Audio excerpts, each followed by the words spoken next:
Es de verdad un lujo y un placer tener con nosotros a Manuel García, al cual agradecemos especialmente su interés en participar, su disposición, y sin más, le damos la palabra. Manuel, adelante cuando quiera. Muchas gracias, Cecilia. Por favor. Muchas gracias, Cecilia, por esa presentación y muchas gracias a todos. Da gusto ver una sala virtual tan concurrida y con tantos asistentes. De verdad que es un gustazo. Evidentemente, el placer es mío por participar en el cuarto AmbioBlitz con esta actividad tan bonita. Yo creo que es una actividad que nos puede resultar, que va a resultar muy interesante. Estas 2 horas las vamos a aprovechar al máximo, vamos a sacar todo el partido que podamos y vamos a acercarnos a una herramienta que dentro del ámbito de la observación de la naturaleza, dentro del ámbito de los naturalistas, ha gozado de mucho prestigio. No sé si está en su mejor momento el terreno el concepto de los cuadernos de campo, que era algo que siempre era un recurso clásico de los naturalistas en sus incursiones a la naturaleza y poco a poco parece que ha ido perdiendo presencia, pero vamos a acercarnos y vamos a descubrir cómo una herramienta tan sencilla, con elementos tan sencillos como unos lápices, un cuaderno como el que tenemos y muchas ganas de observación y de plasmar lo que observemos, podemos acercarnos a un recurso que es estimulante, que es muy útil a la hora de plasmar el conocimiento, de plasmarlo y de que permanezca, que es muy gratificante y sobre todo que es, o que vamos a intentar que sea, muy fácil. No hace falta estar especialmente dotado ni tener unas habilidades artísticas especiales para plasmar lo que vemos en la naturaleza en nuestro cuaderno de campo. Un cuaderno de campo, bueno, hay una primera parte teórica, aunque yo soy consciente de que a lo que hemos venido aquí es a dibujar y no quepa ninguna duda de que vamos a dibujar y vamos a dibujar además bajo presión porque quiero que retratemos, que plasmemos por lo menos 8 especies, 12 dibujos de 8 especies o de 8 rastros encontrados en la naturaleza. Y como os decía, este taller consta de una pequeña parte teórica que voy a intentar que sea lo menos aburrida posible, pero que creo que es necesaria para acercarnos conceptualmente a qué es un cuaderno de campo, para qué sirve, de dónde vienen los cuadernos de campo y qué elementos, qué tipo de lenguajes usamos en ellos. Y yo creo que eso va a ser interesante para después ponernos manos a la obra en lo que va a ser el grueso del taller, que es cuando nos pongamos a dibujar. Lo ideal para este taller, lo ideal para cualquier taller de dibujo, mejor dicho, sería hacerlo de manera presencial. Sobre todo cuando se trata de un taller vinculado a un paseo o a una incursión por la naturaleza, como es este. Aquí entonces nos encontramos que el reto es doble. Estamos haciendo un curso online, virtual, de dibujo, y no solo de dibujo, sino de dibujo de impresiones que captamos en la naturaleza. O sea, nos estamos enfrentando a un reto doble que aumenta o que se potencia más con la limitación de tiempo que tenemos, pero estoy seguro de que lo vamos a conseguir y lo vamos a conseguir sobre todo pasando un rato agradable y un rato divertido dibujando y con la presión del tiempo, porque una de las cosas que me interesa que exploremos los que no estáis habituados y los que estáis habituados que lo ejercitemos es dibujar bajo presión. Cuando uno va dibujando en el campo no están las mejores condiciones de dibujo, no está en su ambiente ideal de dibujo, que es una mesa iluminada, con un apoyo, con un asiento. Estamos en unas condiciones que no son las más apropiadas para el dibujo. Todo eso lo tenemos que ir ejercitando, ¿no? Para conseguir hacer lo que queremos, para conseguir plasmar en tiempo real todas nuestras impresiones en ese supuesto paseo por la naturaleza. El supuesto paseo lo he dado yo. Quería haber incluido unas imágenes en vídeo, lo que pasa por una cuestión de tiempo, no era viable, no era muy factible incluir vídeos en el taller, pero se supone, si le echamos imaginación, que hemos hecho todo, hemos realizado un paseo, una incursión por la naturaleza, en la que hemos ido recogiendo una serie de elementos que son los que vamos a plasmar rápidamente, a vuela pluma prácticamente, con toda la información de la que dispongamos, que creemos que sea interesante, en nuestro pequeño cuaderno de campo. Entonces, si os parece, podemos pasar a la presentación, a la pequeña parte teórica, para hacer ese acercamiento conceptual a qué es un cuaderno de campo, para qué nos puede servir y cómo le podemos dar la mejor forma. Cecilia, si quieres y si eres tan amable de darle a la presentación y empezamos con ella. Sí. A ver, un segundo. Tienes que darle a presentar ahora. Abajo nada. No sé. Cierra, sale, cierra. Ok. Vete a la llamada. Ahí. Presentar ahora. Vale. Clique ahí. En la pantalla. Ah, no le había dado ahí, por eso no salí. Ahora. Está cargando. Y ahora te metes al PowerPoint. Gracias a que tengo compañeros estupendos. Pues muchas gracias, Cecilia, y a tus compañeros El PowerPoint. también. Perdón. ¿Dónde? El PowerPoint, la que tenemos que poner. Y ahora F5 para que se vea pantalla completa. Genial. Ah, ya le doy. Gracias. No sale ahora. Espera.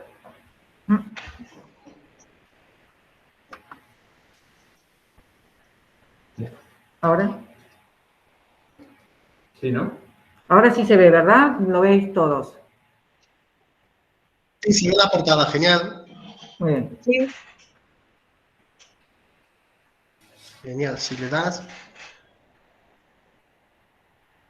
Sí, dale, Cecilia, gracias. Bueno, la primera pregunta que surge para ubicarnos y para saber de qué estamos hablando es ¿qué es un cuaderno de campo realmente? A mí no se me ocurre mejor manera de explicar qué es un cuaderno de campo que hacer un repaso por algunos de los conceptos que ya os he dicho, ¿no? Sobre cuáles son sus orígenes, para qué nos sirve, qué contiene, qué técnicas podemos utilizar, qué lenguaje vamos a usar y, sobre todo, qué contenido tiene el cuaderno de campo. Si le quieres dar, Cecilia. Está claro que los cuadernos de campo, como el que vamos a hacer hoy, son descendientes de una herramienta que no es que fuese útil, sino que era imprescindible en los albores de la ciencia, después de la Ilustración, en los cuadernos de los primeros naturalistas. Eso que tenéis en la imagen es uno de los cuadernos que usó Humboldt, Alexander von Humboldt, en sus incursiones por el Río Negro. Ahí no es que plasmasen las imágenes de un paseo como el que podemos dar nosotros por el campo, para que queden nuestras impresiones y las especies que hemos visto. Ahí es que eso era, ahí se trataba de otra cosa. Ahí era realmente conocimiento científico de primer orden. Ahí hay una ilustración de una piraña, de una especie de piraña, por ejemplo, que muy posiblemente fuese la primera aportación para la ciencia de un científico europeo de esa especie. O sea, estamos hablando de la percepción y de la recepción de la naturaleza en primera línea para la ciencia, ¿no? O sea, podemos decir con todas las letras que los cuadernos de campo que usemos ahora, por mucho que lo podamos convertir en algo divertido, gratificante y fácil para nosotros, pues era una herramienta de primer orden para la transmisión del conocimiento científico en la época de los naturalistas clásicos. Estoy acordándome ahora de Humboldt, de Bonaparte, de Darwin, que sería de cómo hubiesen aportado sus conocimientos a la ciencia estos naturalistas si no hubiese sido por sus maravillosos cuadernos, ¿no? Puedes pasar, si quieres, Cecilia. ¿Para qué nos sirve? Bueno, pues un cuaderno de campo tiene varias utilidades. Así, a bote pronto, documenta, también nos puede servir para estimular la creatividad, para invitar al conocimiento de la naturaleza, para divulgación, pero en el ámbito de documentación, como os hablaba acerca de los cuadernos que tuviesen los naturalistas clásicos, juega un papel fundamental. Esto es una hoja maravillosa de José Antonio Valverde, describiendo las distintas libreas de las Malvasías en Doñana. Es la primera vez que se describió eso para la ciencia y lo hizo en un cuaderno de campo, lo hizo en su cuaderno de campo. Como veis, no son dibujos en los que prime el virtuosismo artístico, ni mucho menos. Pues ahí no prima ni las sombras, ni las luces, ni nada, sino ahí es conocimiento y dato científico puro y duro, recogido en un cuaderno de campo, que posteriormente esto pasaría a los anales de la morfología de esta especie y ahora mismo pues estas láminas pues tendrían un valor incalculable, ¿no? O sea, la primera cosa que hace un cuaderno de campo es documenta. Si le quieres dar, Cecilia. Por otro lado, bueno, poco hay que decir sobre la creatividad, poco puedo decir sobre eso. Hay muchísimas maneras de plasmar sobre 2 hojas en blanco un halcón o una grulla damisela. Aquí se ha plasmado con bolígrafo y acuarela una de las millones o de las infinitas posibilidades que cabría representar esos 2 elementos. El reto al que nos enfrentamos cuando queremos representar un elemento natural sobre un papel en blanco es un estímulo para la creatividad, que yo creo que eso es muy positivo, ¿no? No solo vamos ejercitando esa capacidad de plasmar lo que nos rodea, sino que vamos desarrollando y vamos ejercitando también nuestra creatividad. Si quieres dar a la siguiente. Sí. Hay otro de los 3 pilares, hay otro creo que es fundamental. Los 3 pilares me refiero a documentar, estimular la creatividad, y el tercero, que es invitar al conocimiento de la naturaleza. Hay cuadernos de campo que son verdaderas joyas. En este, por ejemplo, es de un paseo en un hayedo, y te puedes encontrar que en 2 páginas consecutivas pues hay un pedazo, hay una instantánea de lo que está pasando en ese hayedo, desde la larva del coleóptero, el hongo que sale entre la hojarasca, los hayucos como tal, la galla de la hoja en el haya. O sea, es una invitación total al conocimiento de la naturaleza de una manera muy transversal y muy polivalente, ¿no? Una cosa que tienen los cuadernos de campo, que yo creo que es de las más atractivas que tienen y de las más sugerentes, es que no se encajonan, no se limitan a un terreno súper especializado del conocimiento de la naturaleza, sino que se van adaptando a lo que vas encontrando en un paseo, por ejemplo, de la naturaleza, incluyendo un buen cuaderno de campo, incluye pues desde restos de aves, restos de mamíferos, plantas, un fenómeno meteorológico, una roca, o sea, todo lo que veas que te puede llamar la atención y que tú puedas clasificar o que no puedas clasificar en ese momento, pero que con más detenimiento cuando llegues a casa lo puedes estar. Eso tiene cabida en un cuaderno de campo. Si le das al siguiente, hay otras cosas que no creo que sean menos importantes, pero están fuera de estos 3 pilares. Uno es que son una herramienta importantísima para la divulgación. Eso son 2 páginas de los famosos cuadernos de campo Félix Rodríguez de la Fuente, que yo creo que casi todos recordaremos, o por lo menos los que tengamos una edad recordaremos, que estaban, los dibujos no eran de Félix Rodríguez de la Fuente, los dibujos eran de José Chulolanda, un extraordinario ilustrador de naturaleza que está especializado sobre todo en hacer dibujos de dibujos que, como podéis ver ahí, la cantidad de información que hay en esas 2 páginas con las rapaces nocturnas ibéricas, en los que tampoco prima, como decía antes, no prima la calidad artística, que la hay.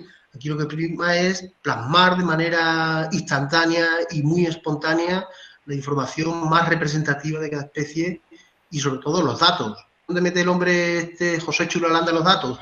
Pues en los huecos que le han dejado libres los dibujos. A mí me parece un ejemplo estupendo de eso, ¿no? De cómo los cuadernos de campo son una herramienta para la divulgación. Y también, por último, yo creo que son, si le quieres dar al siguiente, Cecilia, yo creo que son o pueden convertirse en una herramienta extraordinaria para la educación ambiental, porque un cuaderno de campo, un chaval, un joven, un niño que dibuje un cernícalo, que haya observado, o que dibuje una vinca o un diente de león, el cuaderno de campo, que se haya tomado su tiempo para plasmarlo de la manera más fielmente posible, como él entienda, y que se haya tomado su tiempo para buscar su nombre en latín y algunas de las características de esta planta, ese chaval no se le va a olvidar nunca eso, sobre todo porque lo va a tener en su cuaderno que posiblemente lo guarde durante mucho tiempo, ¿no?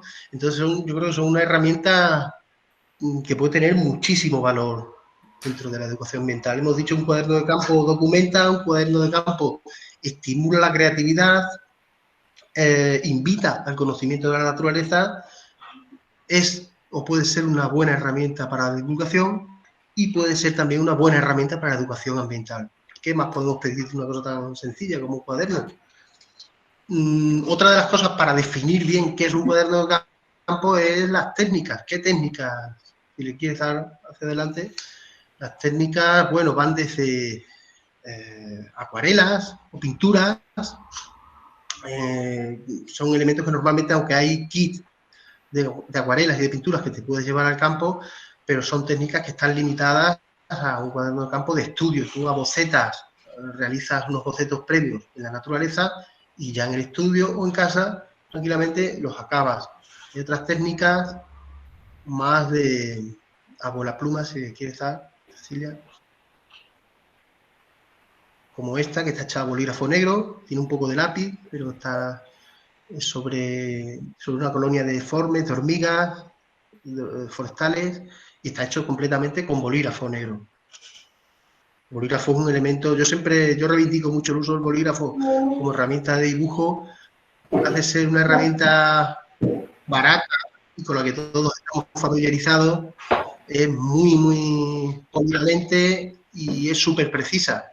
O sea, una herramienta que tenía que tener un puesto más destacado como el campo del arte y de la ilustración, y sobre todo de la ilustración de la naturaleza. Si quieres darle al siguiente. Esto es una combinación de lápiz de grafito y acuarela. Y bueno, la técnica yo creo que no es una cosa que sea definitivo ni que sea lo que más... O sea, las técnicas, siendo técnicas que nos permitan plasmar aquello que queremos en esas páginas en blanco que tenemos cuando abrimos el cuaderno, pueden ser igual. Aquí no creo que haya ninguna norma ni ninguna... Solo era por poneros algunos ejemplos de distintas técnicas y de que no hay que ser ortodoxos en este sentido. Y esa es la siguiente. Hay una herramienta muy buena que existe todavía en el mercado milagrosamente, que es el bolígrafo este de 6 colores, que esto yo creo que tiene más de 30 años el invento este, y que curiosamente como para dibujar en un cuaderno de campo es extraordinario, porque tiene ahí 6 colores, creo que son el rojo, el negro, el verde, el azul y no sé cuál más, y con eso puedes hacer, no digo yo que vayamos a hacer unos dibujos, unas ilustraciones de una calidad extraordinaria, pero para un cuaderno de campo pues pueden venir muy bien. Si le das al siguiente.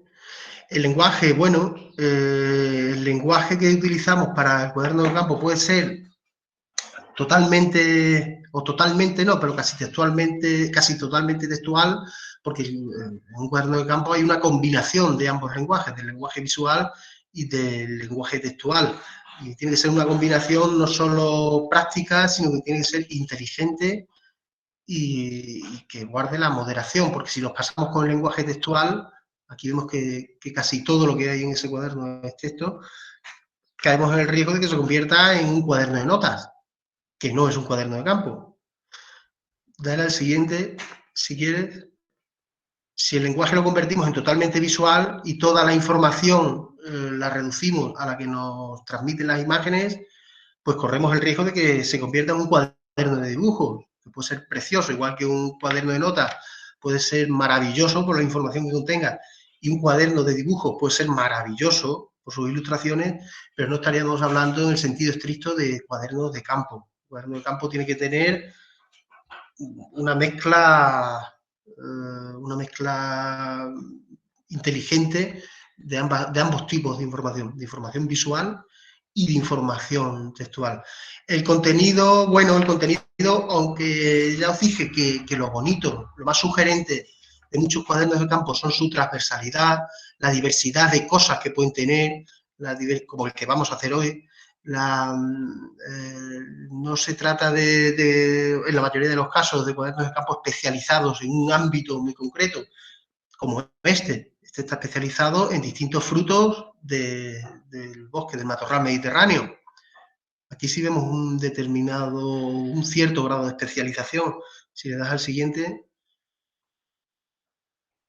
o en este, por ejemplo, que vemos algo de ornitología y tal, pero lo suyo, lo que yo creo que hace interesante y que hace atractivo a un buen cuaderno de campo es la diversidad de los registros que tiene. Si le das al siguiente,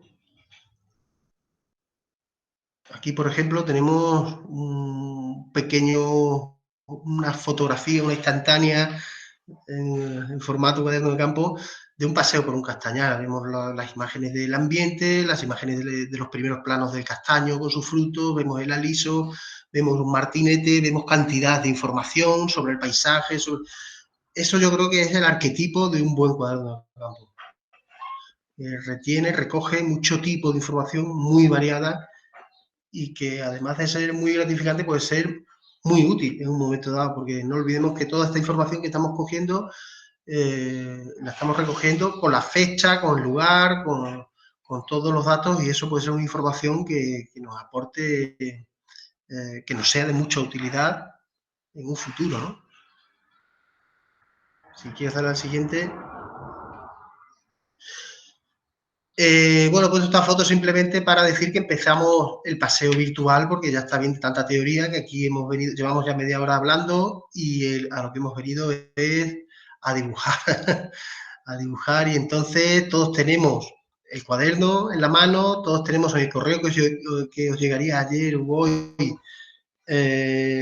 os llegaría una serie de imágenes que son los elementos que he visto yo en el paseo que se supone que estamos haciendo hoy y que hice yo ayer, y que vamos a dibujar. Vamos a dibujar sin centrarnos, no vamos a intentar hacer unos dibujos de una calidad artística extraordinaria, sí vamos a intentar plasmar de una manera en la que se aprecien las características que distinguen los elementos que tenemos de otros elementos. Lo vamos a hacer con lápiz, si tenemos un bolígrafo negro, lo vamos a repasar con bolígrafo negro para las sombras, vais a verme a mí cómo lo voy haciendo a lo largo de cada dibujo.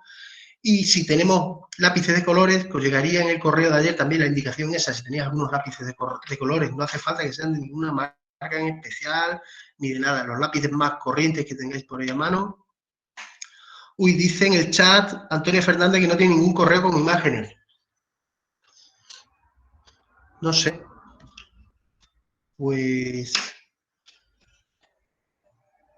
no te preocupes, porque si quieres lo que podemos hacer es tener la presentación esta en la pantalla. Lo que pasa, me gustaría también poner la cámara mientras me graba a mí, Antonio Fernández dice que no tiene el correo con imágenes, solo el de los enlaces.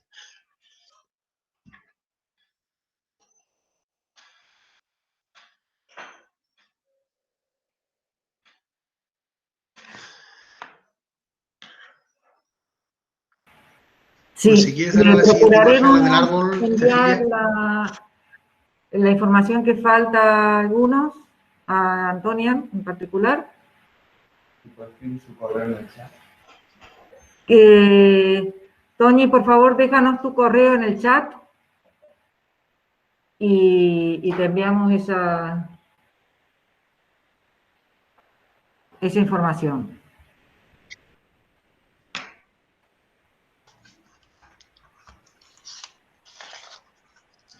Vale, pues si quieres volver a poner la presentación, hago un repaso rápido por las cosas que encontré en ese paseo. Sí, ¿ahora lo estáis viendo? Sí. Si le das a ampliar. Ya pone ahí su correo, y Fernando Céspedes también lo pone, su correo, para que... Genial, se ve perfecto. Si le das al siguiente...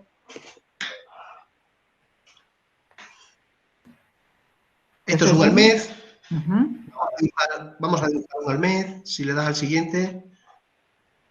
Hago ahora un repaso rápido de las imágenes, ¿vale? Y después ya en toda la parte práctica, que es lo que queda de taller, vamos uno por uno recreándonos en ellos, dibujándolos y poniendo sobre todo la información que tenemos acerca de ellos, ¿no? Un detalle del fruto del almez, como está en esta época del año.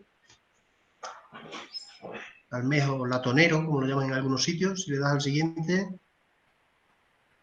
Dos tipos de caracoles, que ahora contaremos su historia también.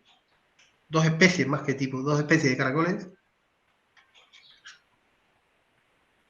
Si le das al siguiente. Un fenómeno muy curioso que ocurre con las hojas de hiedra, que lo vamos a ver también ahora. Si le das al siguiente. Uno de los escarabajos más comunes que empiezan a verse por nuestros campos ya en abril y que están por ahí pululando donde haya flores y frutas hasta ya agosto o septiembre, que es la Cetonia aurata. Si le das al siguiente. Yo creo que esta es la planta más común que podemos ver en nuestros campos, que es la cebadilla, y se merece un hueco en nuestro cuaderno de campo. Si le das al siguiente. Estos son plumas de un cernícalo común, un cernícalo vulgar. Si le das al siguiente. Y esto es una ramita de loro, de Prunus lusitanica. Son 8 especies, son 12 dibujos y los vamos a hacer en lo que queda en el tiempo récord de pues media hora o un poco más. En un tiempo récord, porque cuando estamos haciendo en realidad un cuaderno de campo en la naturaleza, no tenemos todo el tiempo del mundo, tenemos que ir dibujando y recopilando la información a vuela pluma. Si me puedes pasar la cámara a mí, Cecilia. Sí.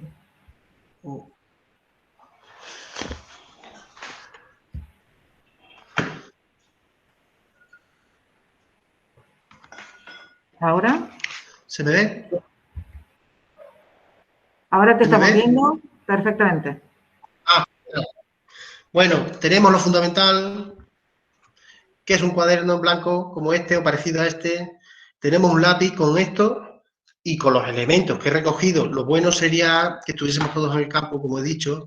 Lo bueno sería que tuviésemos todos estos elementos que he ido recogiendo, los tuviésemos delante, pero a falta de eso, pues, y como nos gustan los retos, vamos a dibujarlos. Voy a intentar cambiar la cámara a mi tablero de dibujo, ¿vale?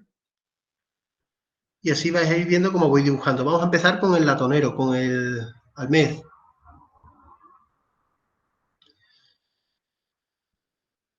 También pediros, por favor, comprensión con los retrasos y con todo el lío tecnológico, ¿vale?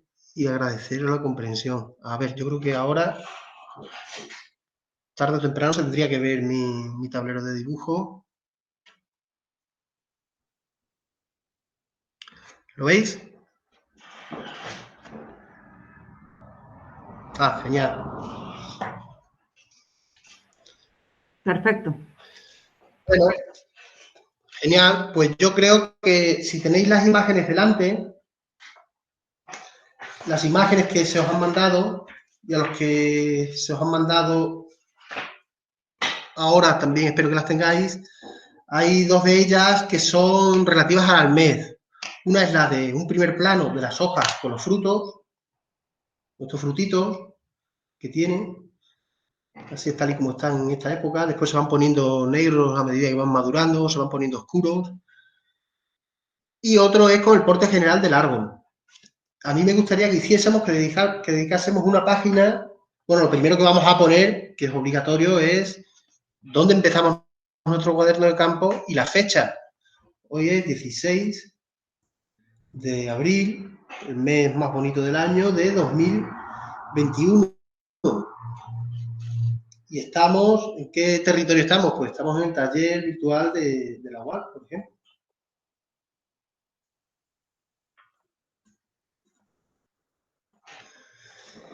Y a mí me gustaría que hiciésemos un dibujo con primero con el primer plano de estas hojas, de este almez, en blanco y negro, a lápiz, ya lo colorearemos, el que tenga color y el que no tenga color tampoco pasa nada, pero respetando todos sus detalles y dejando hueco en esa página, encajando el porte general del árbol. Entonces empezamos con las hojas.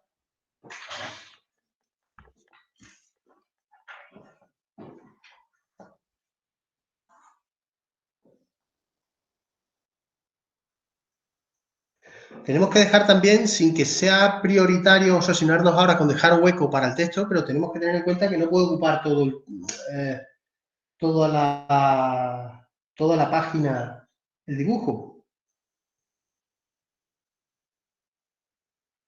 Si os fijáis, hay una característica, que eso sí me interesa, no que guardemos una fidelidad fotográfica en los elementos que estamos dibujando, pero sí que respete características interesantes que veamos.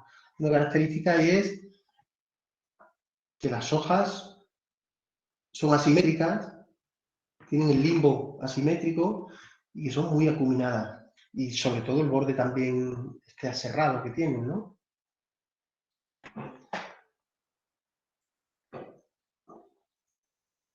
Como os he dicho, son dibujos que vamos a hacer de manera muy rápida.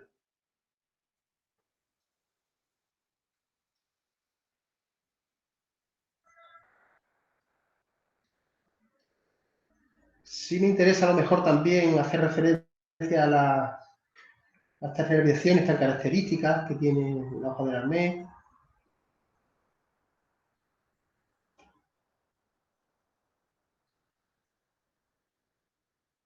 Por supuesto, otra característica también, esa alternancia de las hojas. Vamos a hacer las hojas con la disposición que tienen en la naturaleza. No sé si estáis tomando como referencia la fotografía, yo estoy tomando el del natural, en los próximos elementos tomaré la fotografía del natural, pero eso a mí no me importa tanto como que sea el mismo elemento el que estamos dibujando. El ápice de la hoja es muy pronunciado, en la hoja del arnés.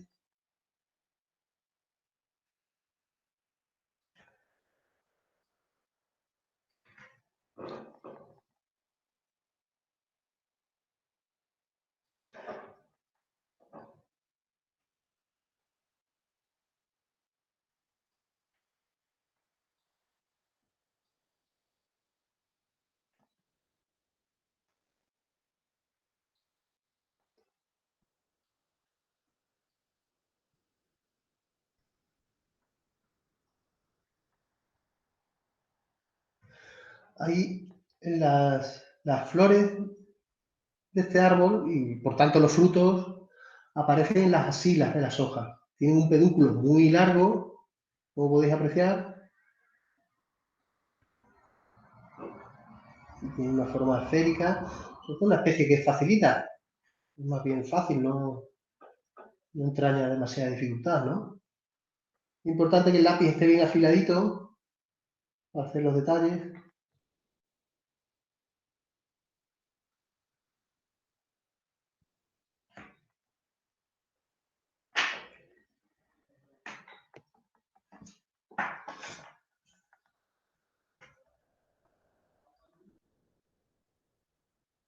En otro tipo de curso de dibujo, os diría que no abuséis de la goma de borrar, que no me gusta abusar mucho de la goma de borrar, estropea el papel y estropea el dibujo.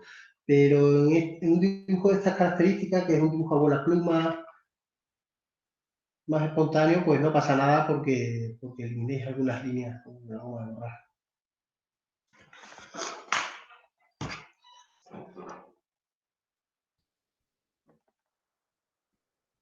Lo voy a pasar a boli. Tengo un bolígrafo negro de punta fina. Ay, dice que no se ve el trazo. Dice alguien por ahí. A ver, ¿se ve ahora el trazo? Sí, al parecer hay mucha luz a lo mejor sobre el papel y entonces en los trazos muy finos se ve poco, pero yo ahora los veo mejor. No sé si es que lo veo directamente sobre la pantalla. ¿Ahora se ve ¿Y mejor? ahora? ¿Los demás? ¿Lo estáis viendo mejor? En los primeros ¿Se trazos ve mejor? se vio más suave, pero cuando ya marcas Sí, se ve mejor, mejor. ahora se ve mejor. Quizás tenía una luz Ah, muy genial. directa sobre el papel, es posible que sea eso. Ah, disculpad, disculpad, porque he Ahora quitado, sí. he apagado un fleso. Ah, mejor creo, ¿no? Sí. Todos están de acuerdo. Genial. Como os decía, pues voy a pasar a boli. Tengo un boli de punta fina, un boli Bic normal. Y con mucho cuidado porque, claro, ya sabéis que el boli no es reversible. Lo que hagamos con boli no lo podemos rectificar. Con mucho cuidado y apretando en unas zonas más que en otras, por ejemplo, las nerviaciones, yo pongo la punta del boli de manera muy oblicua porque no quiero que me haga un trazo demasiado grueso. De manera muy oblicua y apretando Sí. poco. Perdona, Una de las ventajas Manuel. del boli es lo que Manuel, decía antes, que estamos... Sí, perdona, ¿puedes subir un poquito sí, más el cuaderno de sí, sí. campo para que entre en el campo del vídeo? Sube, eso es, un poquito más, porque se Ahí, veía cortada la imagen. Ahora mejor. Ahora sí. Perfecto, ahí. gracias. Sí, Estás enfocado. A ver, es que no me veo. Perfecto. Ahora ahora sí Pantalla. se ve. Por lo menos se ve aquí en el vídeo.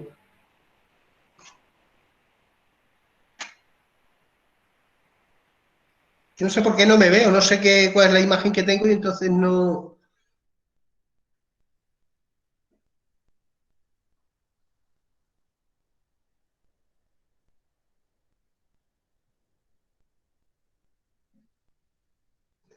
No sé cómo lo lleváis, aunque ha dicho...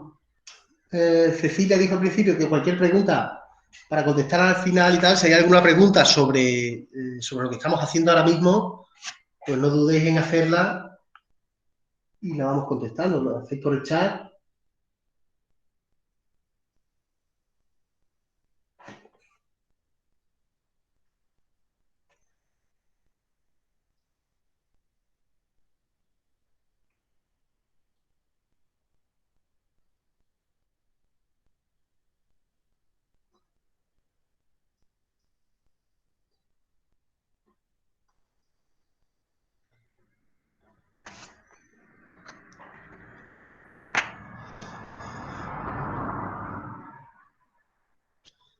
Pues yo voy a buscar mi fotografía del almé para darle forma ya al árbol.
Empiezo como empecé con las hojas, con la ramita esta, para hacer la misma,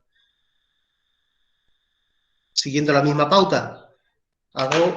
Si aquí empecé haciendo los nervios y la ramita principal, aquí empiezo con el tronco, las ramas principales antes de hacer el torno del árbol.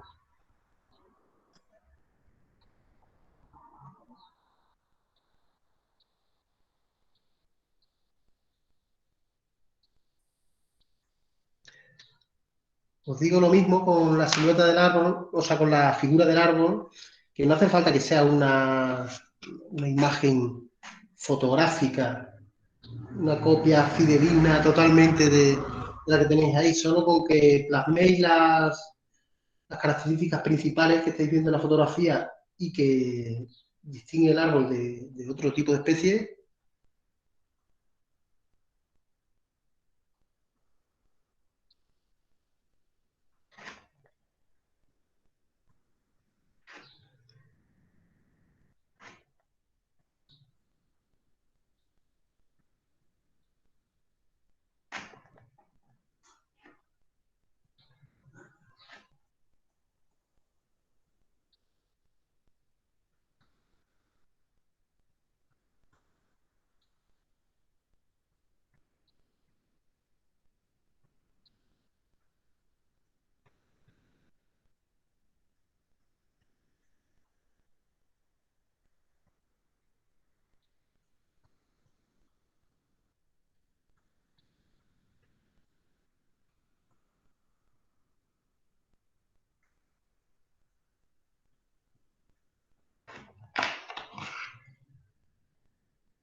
¿Cómo lo lleváis?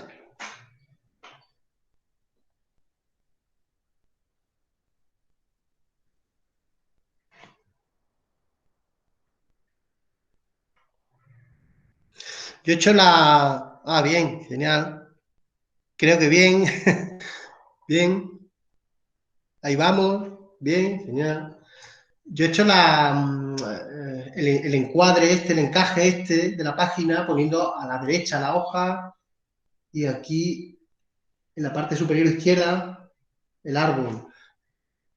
Pero es una cosa totalmente personal. Sí es cierto que yo creo que es más interesante aquí, o sea, centrarnos en el primer plano.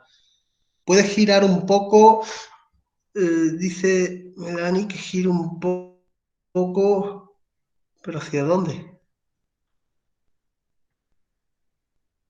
La cámara a la izquierda.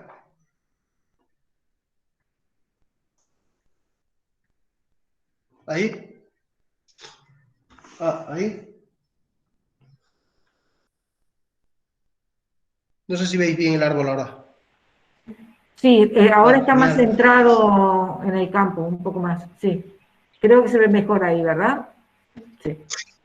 Gracias, pues os agradezco que me lo digáis. Sí, os agradezco que me lo digáis porque es que yo no veo la imagen que se está, no sé por qué, Claro, veo claro. a vosotros, pero no veo. Estaremos pendientes Os decía que yo creo que aquí hay que darle más preeminencia, gracias a vosotros, que hay que darle más importancia al primer plano de la especie, que es lo que la determina y lo que, de las hojas y de los frutitos, y lo que va a hacer que la distingamos de otras, que aporte del árbol, que siendo importante, que yo creo que es muy importante, pero le podemos dedicar un trocito más pequeño de la página, menos espacio.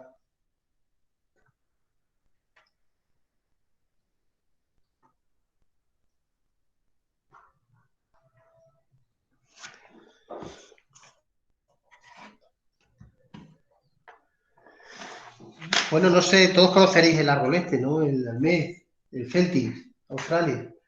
Celtis australis, que es una planta, es uno de los pocos árboles caducifolios como tal del Mediterráneo.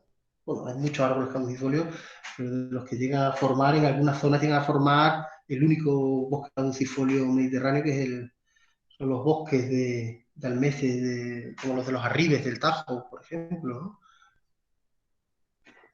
Es un árbol muy curioso y qué decir de ello. No sé si alguno conoce alguna cosa que podamos anotar aquí, pero a mí se me ocurre decir, bueno, bueno, sobre todo el nombre, almez, Celtis australis. Es bonito, a mí me gusta poner en los cuadernos de campo los nombres vernáculos, los nombres populares de los sitios de las distintas especies. Almez en algunas zonas se conoce como organzo, en otras como latonero.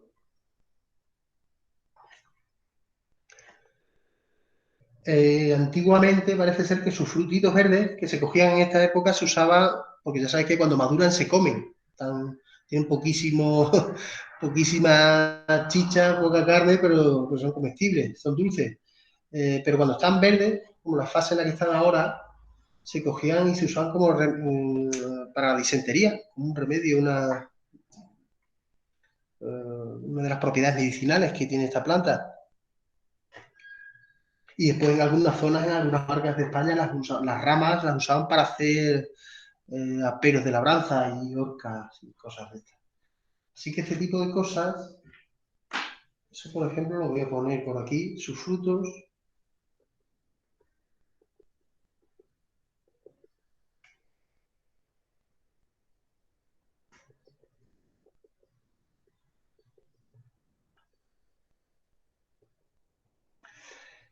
Un cuaderno de campo no tiene que ser muy cuadriculado. Como estáis viendo, ahora he cambiado el signo el ritmo de la escritura y lo estoy poniendo lo que sería verticalmente. O sea, le he cambiado, he girado el cuaderno.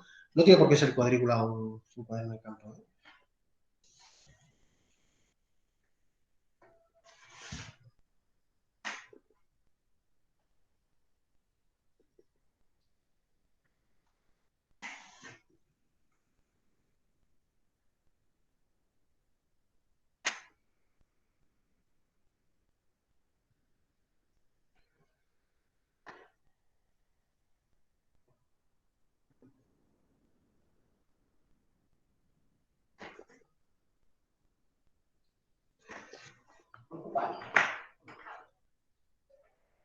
Voy a darle un poco de color, no mucho, pero sí creo que le puedo aportar algo de vidilla al cuaderno.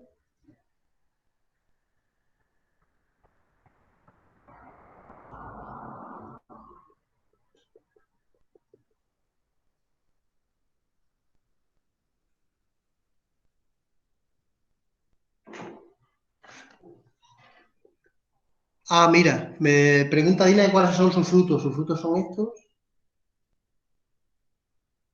los redonditos. Antiguamente, en la época clásica, parece ser que le decían, lo llamaban lotus. De ahí puede venir lo de latonero. O almecinas, dice Marta, eso, almecinas también, es cierto. Yo recuerdo haber leído por ahí en algún sitio que hubo una época en la que se vendían en las ferias de algunos pueblos, las almecinas. Me pregunta Lucía que qué he escrito, dice, perdona, ¿qué he escrito? No, perdonadme a mí por la letra. He escrito, porque mi letra es horrorosa. He escrito almez, Celtis australis, organzo o latonero. Sus frutos verdes se usaban para la disentería. Y después ya dentro del dibujo he puesto con flechitas que las hojas no son simétricas, que las hojas son alternas y que el ápice es pronunciado. Comenta Marta que las almecinas están muy buenas, sí, saben como a dátil. Tiene, como dije, tienen poquísima carne, tiene muy poca capa de pulpa, pero está muy rica, muy buena. Estoy haciendo para conseguir el color más parecido posible a la hoja, he mezclado un poco de verde, amarillo y estoy dando una capita de azul.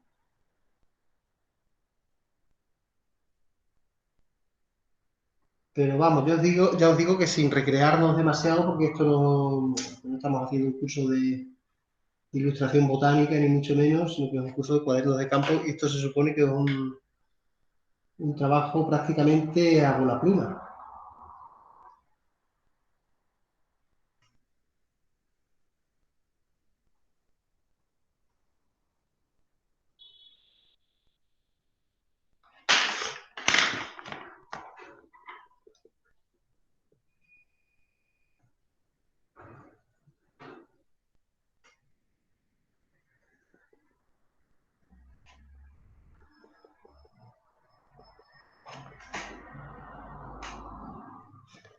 No sé cómo lo lleváis.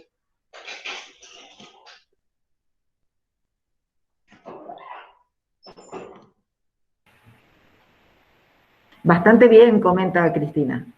En general vamos bien, ¿verdad? Aquí hay una Qué bien. concentración, hay un ambiente de trabajo fantástico. Bien. Así me gusta, genial. Genial, genial. Pues yo voy a pasar ya la página, porque yo creo que ya hemos dedicado demasiado tiempo al mes, o sea, acabarlo, rematarlo un poquito y vamos a pasar al siguiente. Aquí un poco el reto es ese, ¿eh? Ir en plan maratón, acabando cosas y pasando a la siguiente. Y vamos a pasar pues a los caracoles. Tendréis por ahí la imagen de los caracoles.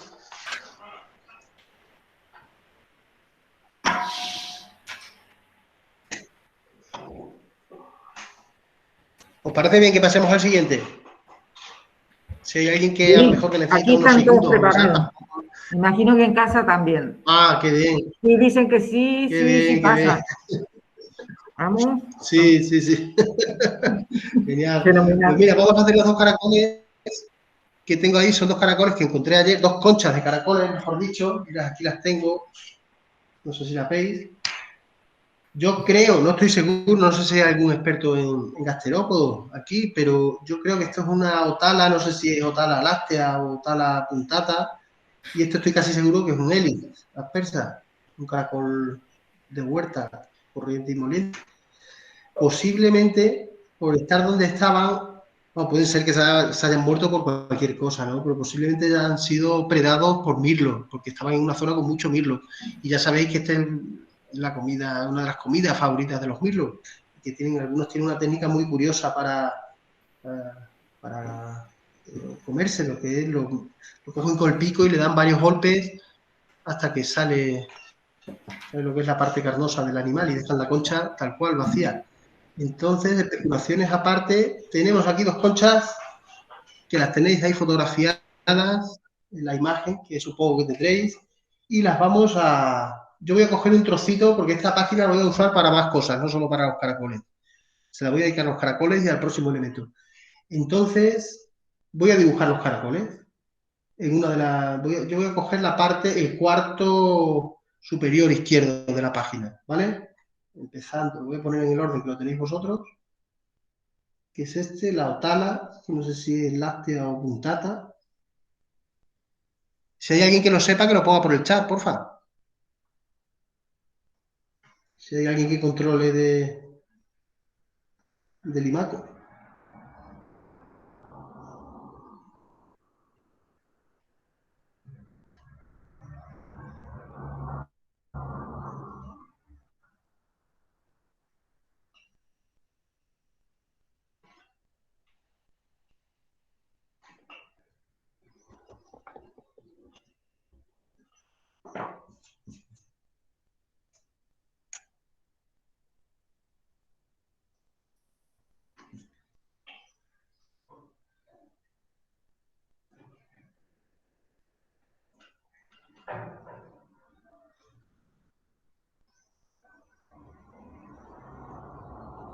Y una de las cosas interesantes de este dibujo es pues comparar a las dos especies.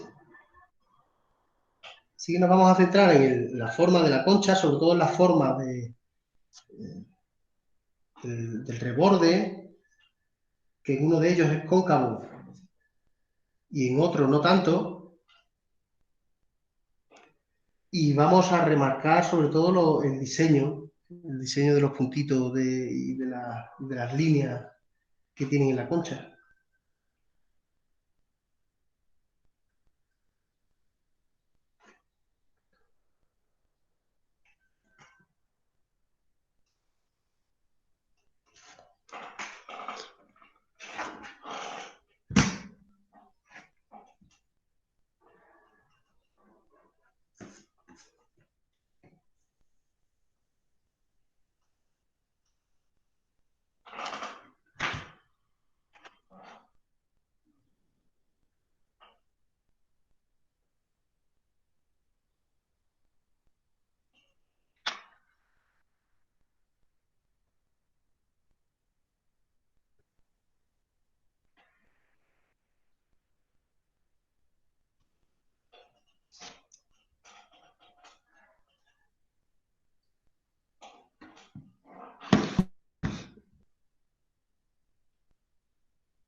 Esto de Otala tiene, si os fijáis, tiene un diseño de la concha mucho más discreto y más normal. Son franjas muy difuminadas que tiene transversales al sentido de la espiral. Ahora podemos dar un poquito de color. Estos son dos de los caracoles más comunes en la península ibérica. A ver si algún día dibujamos al caracol que tenéis por allí, el Iberus este, ¿no? El caracol chapa que tenéis en Almería.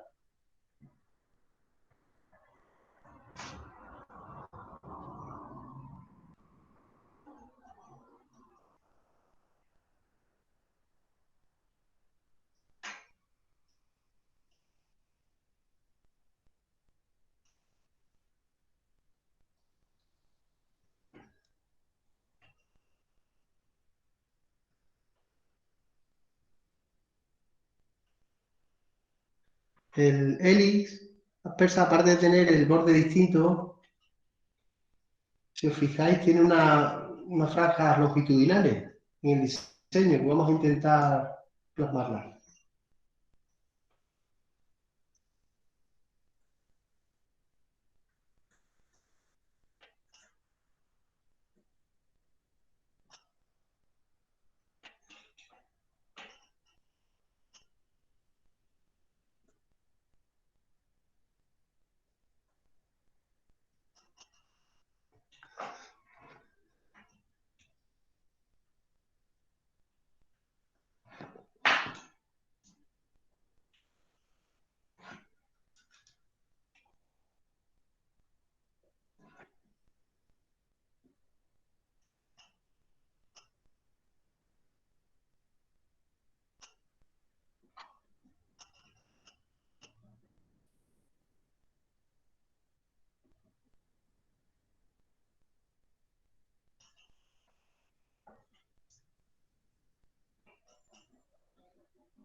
Le voy a dar un poquito de color para acentuar las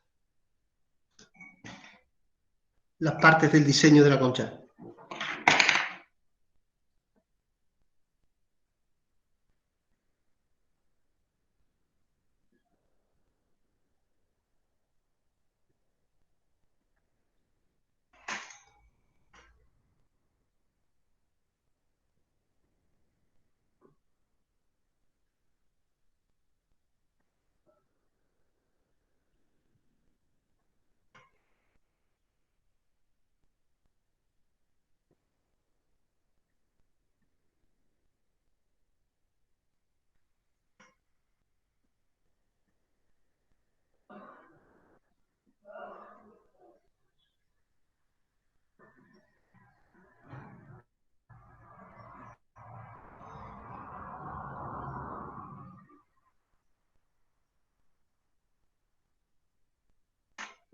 ¿Cómo lo lleváis?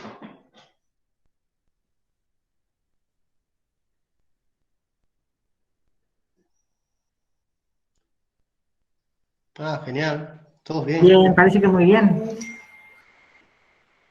Qué bien.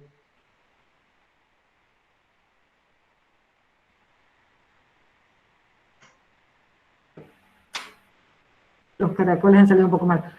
Como todo en esto es cuestión de practicar y no desanimarse, ¿verdad? Claro, de todas maneras, ya os digo que no hay que obsesionarse. Los caracoles me han salido un poco más. Falta un caracol a tope, dice Silvia. Que digo que no hay que obsesionarse con el resultado lo primero, porque estos son, como os digo, dibujos a bola pluma. Lo segundo, porque no estamos en ningún examen, sino que estamos aquí para echar un buen rato, para hacer una aproximación. El mío es el de Bob Esponja, dice Juan Sánchez. Y que esto no se trata de ningún examen ni de ninguna carrera, sino que nos sintamos cómodos dibujando durante un rato y que recuperemos una cosa que yo creo que hay que recuperar, que es la costumbre de llevar cuadernos de campo. Cuando decía antes que yo creo que no está en su mejor momento el tema de los cuadernos de campo, es porque yo recuerdo pues que antes todos salíamos, cuando hacíamos nuestras incursiones, salíamos a la naturaleza, todos llevábamos nuestras guías y nuestros cuadernos de campo. Y ahora, no quiero parecer abuelo cebolleta, pero es que ahora todos llevamos aplicaciones y cosas. Mira, me vais a permitir que haga un poquito de proselitismo a favor de las guías, que yo creo que hay que salir con guías. Mira, las guías de lecho, las guías de aves, las guías de plantas, y que las aplicaciones están muy bien y es genial, pero yo creo que como se aprende realmente es que todo es complementario, ¿no? Que no estoy aquí hablando en contra de las aplicaciones ni en contra de nada, pero que lo que se aprende con una guía, buscando una especie determinada con una guía, y si encima eso lo complementa un cuaderno del campo en el que has ido apuntando tus impresiones y tus citas y lo que te has ido encontrando por el campo, yo creo que eso es mucho más gratificante. Bueno, aquí tenemos los 2 caracoles hechos de manera más o menos rápida. Bueno, las 2 conchas de los caracoles. También podemos tener aquí lo que es el caracol vivo, pero yo creo que para qué queremos darle esa tortura a un animal. Uno, yo creo que este sería el que podemos clasificar después ya detenidamente cada uno. Dice Lucía, los míos parecen salido de un libro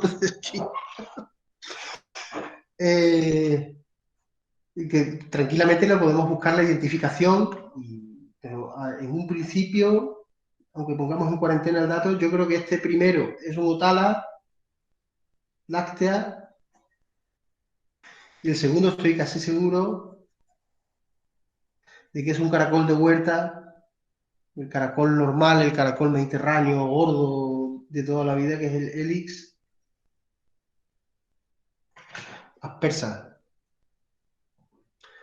Podemos poner como dato curioso de elementos que se distingue es la apertura, que uno la tiene mucho más cóncava y saliente que el otro, y el tema del diseño de las franjas, de la librea, digamos, que tiene la concha.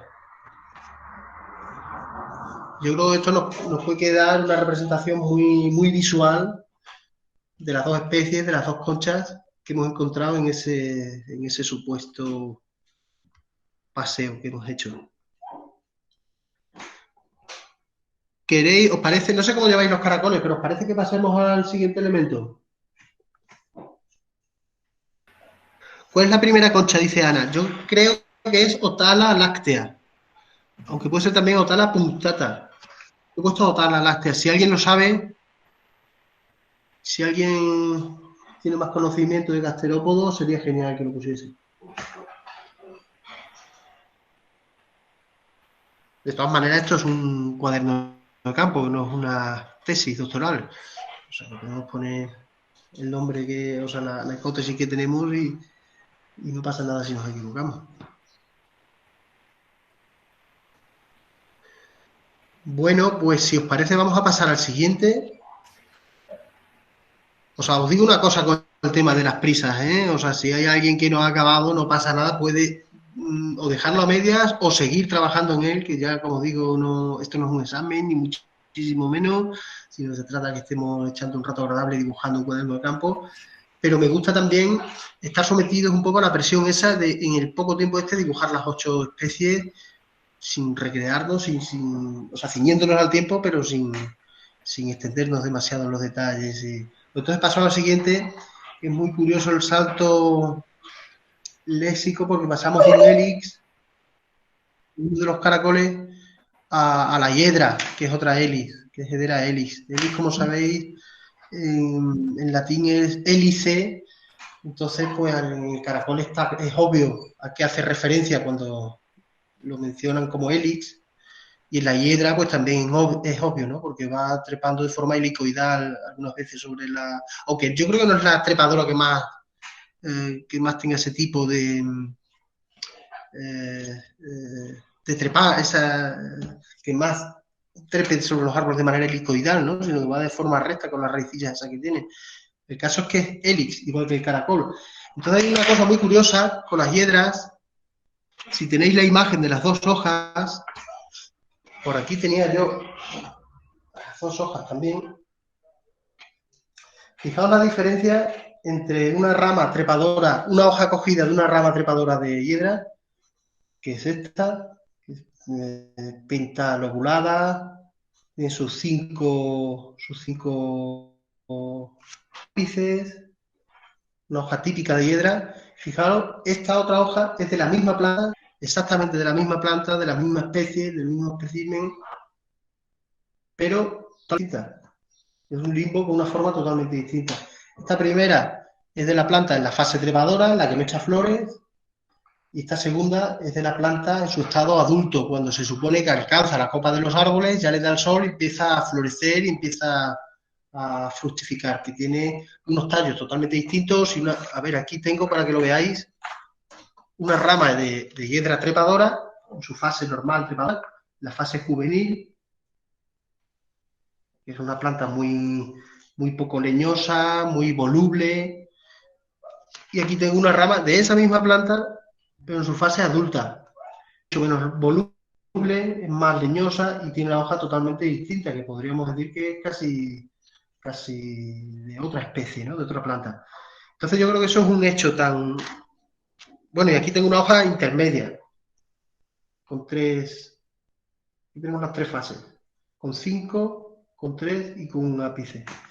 Yo creo que es un hecho tan curioso que merece la pena que lo plasmemos en nuestro cuaderno de campo. Así que vamos a poner por lo menos no todas las variables posibles entre los dos estadios de hoja, pero por lo menos esos dos tipos de hojas. Y los vamos a comparar y los dibujamos, si os parece, ¿vale? Ponemos la hoja simple a la izquierda y la otra a la derecha. Y en el texto, pues en el texto que pongamos después, permitimos explicar un poco lo que hemos observado en esas dos hojas.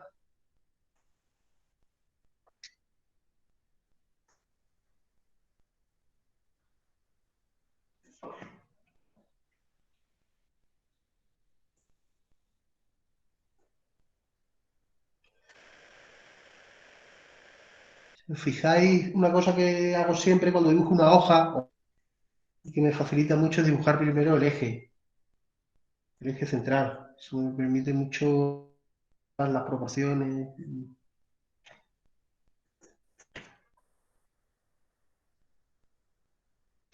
Aquí lo que voy a comentar es el hecho ese, ¿no? De cómo una misma planta, puede tener un polimorfismo tan grande en cuanto a su hoja, en la forma de sus hojas, que parecen de dos especies distintas. Yo creo que es un hecho curioso que merece la pena retratar en nuestro cuaderno.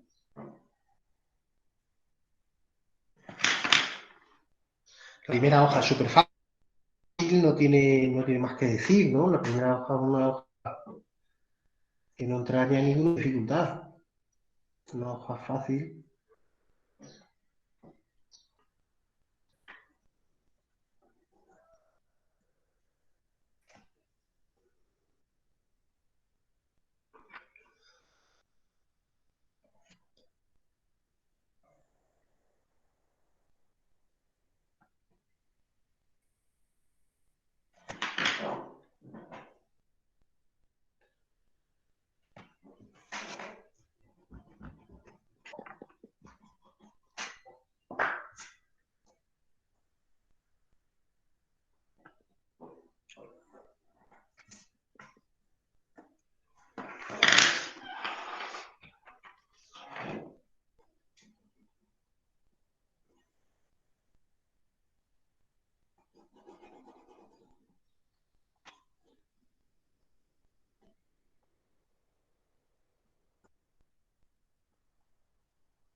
¿Qué tal? ¿Cómo lo llamas?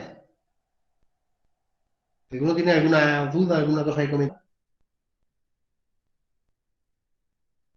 También os agradezco que me digáis, como ya os digo que no veo lo que veis vosotros en pantalla, que me digáis si hay algún problema, si no veis bien algo. Si todo eso me lo vais comentando por el chat, os lo agradezco.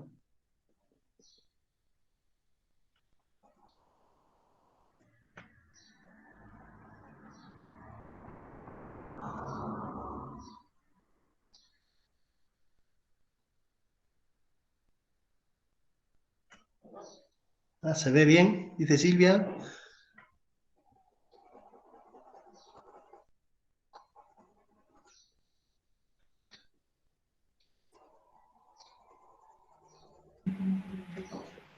Igual que antes, si puedes subir, por favor, un poquito el cuaderno, alejarlo de tu cuerpo, digamos, para centrarlo ahora mejor, ¿Ahí? ¿verdad? Sí. Para centrarlo mejor en la imagen aquí. Genial. Perfecto.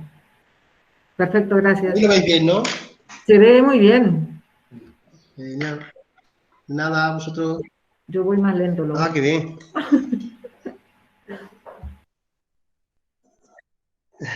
No os preocupéis por la velocidad, ni mucho menos. Si estoy le estoy aprovechando para darle un poco de color a la hoja de la hiedra y si os fijáis estoy respetando algunas zonas en blanco, las estoy dejando, porque si una cosa tiene esta hoja es el brillo que tiene mucho brillo, entonces a intentar recrear el brillo es y las nerviaciones también. No es que sean nerviaciones muy pronunciadas, pero sí merece la pena a lo mejor reproducirlas. Estoy pensando que lo que he dicho de la Helix, Hedera Helix, en referencia a la manera que tiene de trepar, yo creo que no hay un sentido. Disculpadme por el gazapo que he soltado, pero es que creo que la hiedra en ningún caso trepa de manera helicoidal.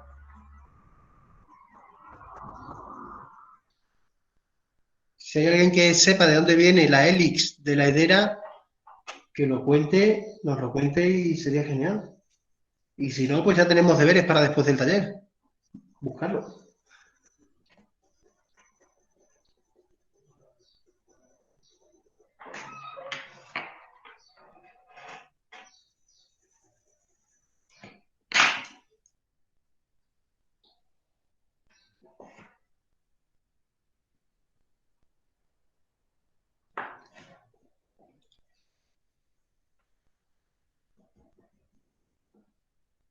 Yo estoy poniendo ya los... Sí, dice Juan Sánchez que helix en latín es espiral. Claro, eso es lo que comentaba antes, que por eso tengo claro que helix, cuando se le da como nombre genérico al caracol, a la especie de caracol helix aspersa, yo tengo claro, o creo, vamos, que es evidente que hace referencia a la forma helicoidal de la conformación de su concha. Pero en la hiedra he dicho antes que hacía referencia, puede hacer referencia a la forma en la que trepa por los troncos. Pero después he estado pensando y eso no tiene sentido porque las hiedras no trepan de forma espiral. Al contrario que otras trepadoras, ¿no?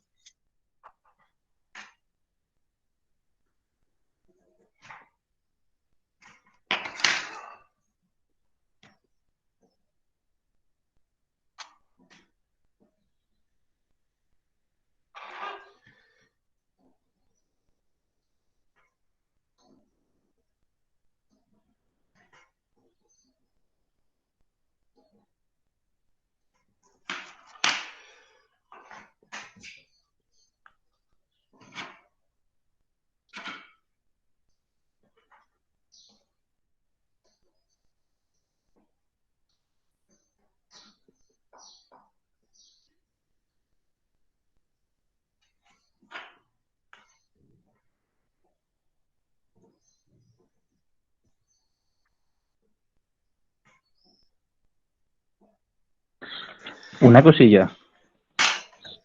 Dice Sara que ha usado dice, yo lo he usado alguna vez para lavar en la lavadora, aprovechando sus saponinas. Y tengo entendido que antiguamente se ponían las hojas infusionadas como cataplasma en las zonas con celulitis.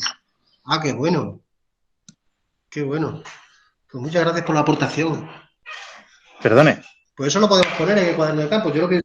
Sí, que igual a lo sí, mejor Héctor. eso de Helix es por, como estás diciendo, que hay hojas de 5 puntas, de 3 puntas y de una punta, pues que a lo mejor viendo desde lejos, esa diferencia de morfología de las hojas hace como si fuera un embudo o una hélice, así, no sé. Ah, Podría ser a lo pues mejor incluso por eso. posiblemente. Pues como se va o sea, lo que Pues dices es que se sí. va reduciendo el número de puntas hacia arriba, ¿no? Hacia la parte superior. Sí, sí, a medida que la hiedra va convirtiéndose, o sea, va llegando a la zona soleada de la parte de la copa de los árboles, que se Sí. convierte ya en una planta fértil y una planta que florece, porque hasta entonces no florece, hasta entonces es una fase que puede durar décadas, o sea, una hiedra se puede estar en estado juvenil muchísimo tiempo, muchísimo Ujú. hasta que... Y en ese momento, solo en ese momento es cuando empieza a echar este tipo de hojas. Cuando deja de trepar Ah.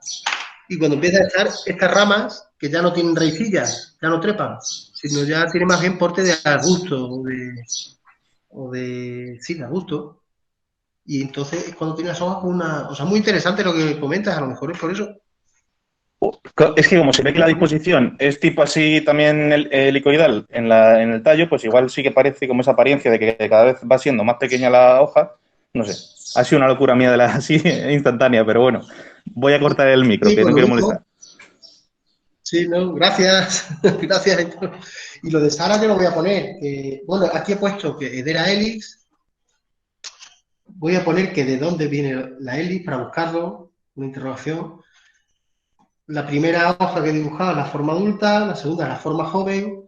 En la primera he puesto que no es trepadora y que es fértil, es la parte fértil de la planta. Y en la segunda, que es trepadora y voluble.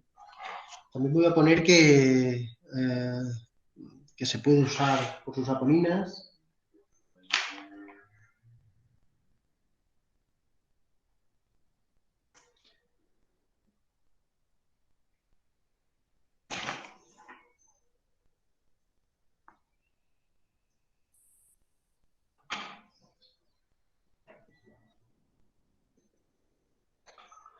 Se usa para lavar la ropa.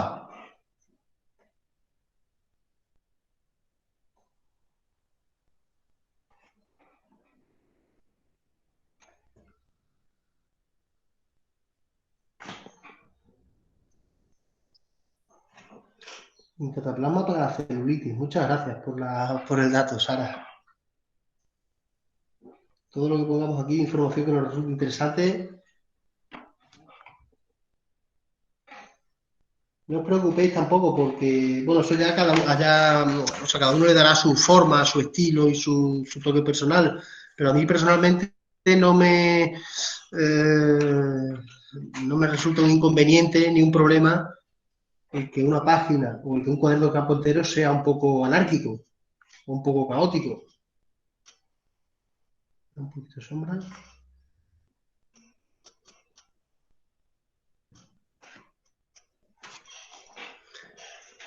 ¿Cómo lo lleváis? ¿Pasamos a la siguiente?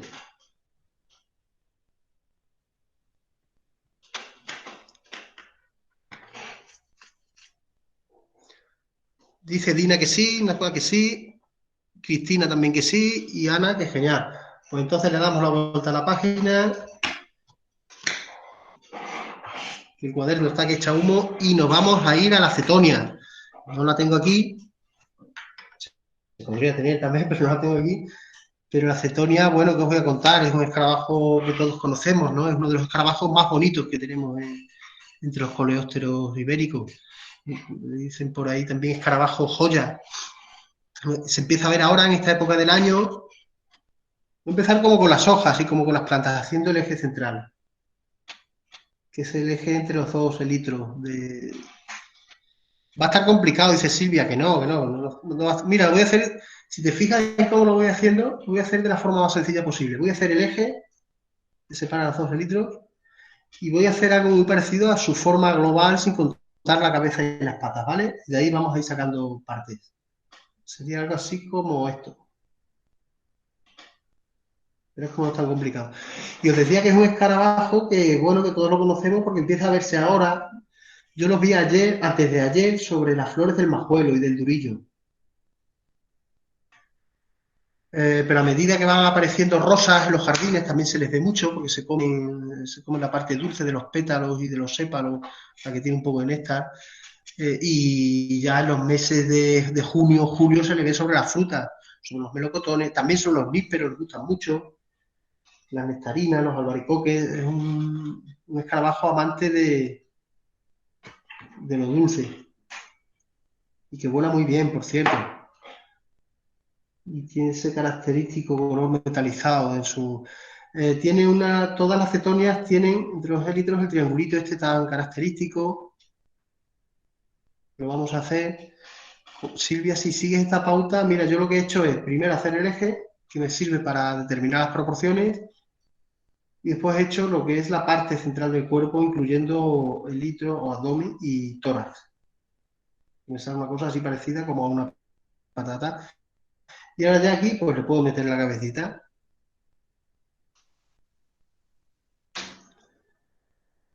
Le he metido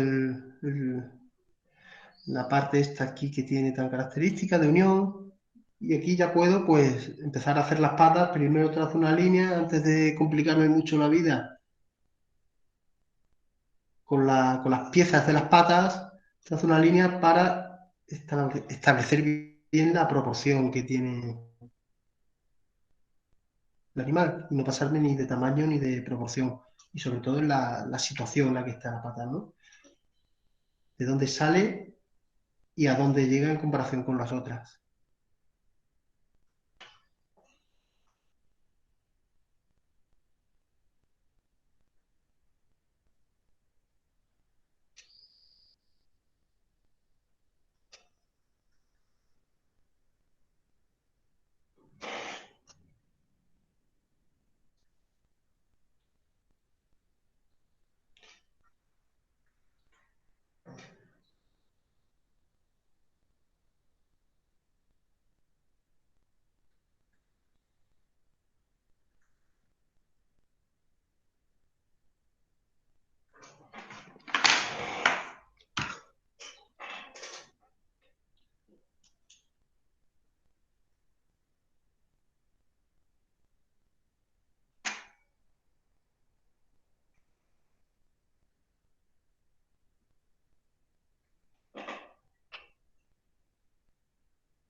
Aquí tenemos la suerte de poderlo hacer con la pantalla delante, que se está quieto. Imaginaos hacer esto en la naturaleza con un animal vivo que no se está quieto y sin mesa.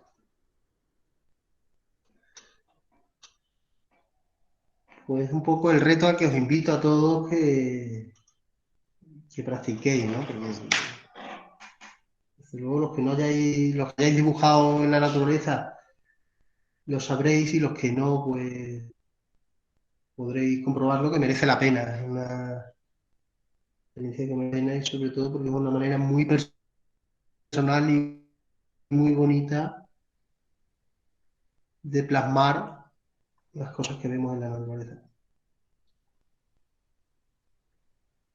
Estoy dándole, si os fijáis, para intentar, sin hacer un ejercicio aquí de realismo absoluto, las partes que debido al brillo metalizado del escarabajo, oscuras, que hay partes que están como con el reflejo, están negras, estoy dando con un poco de boli.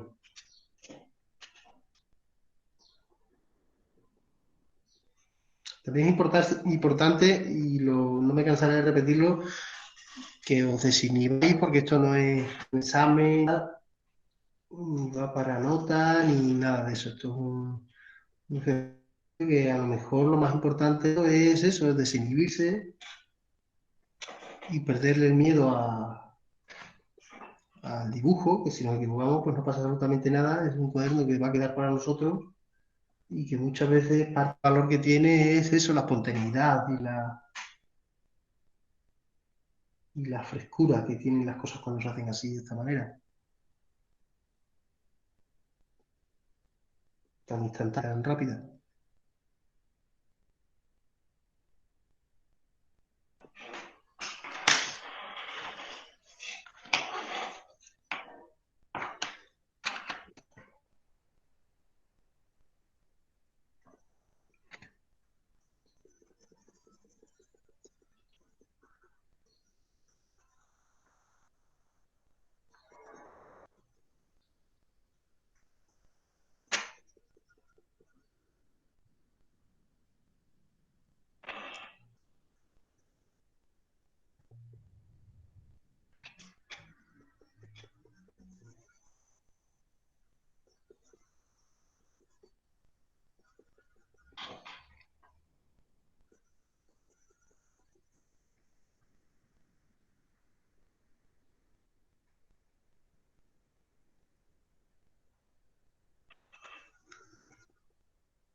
¿Qué tal? ¿Cómo lleváis el escarabajo?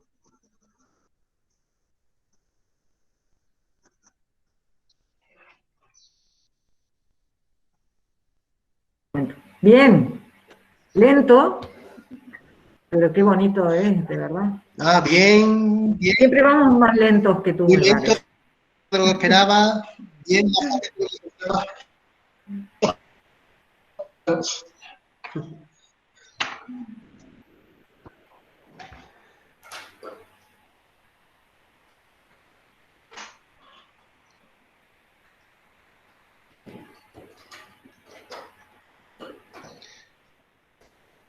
Más fácil de lo que pensaba, dice Celia.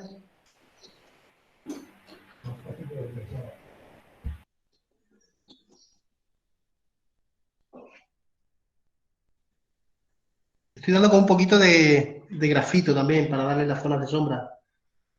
Sí, ya os digo, sin obsesionarme, pero por lo menos que quede algo parecido.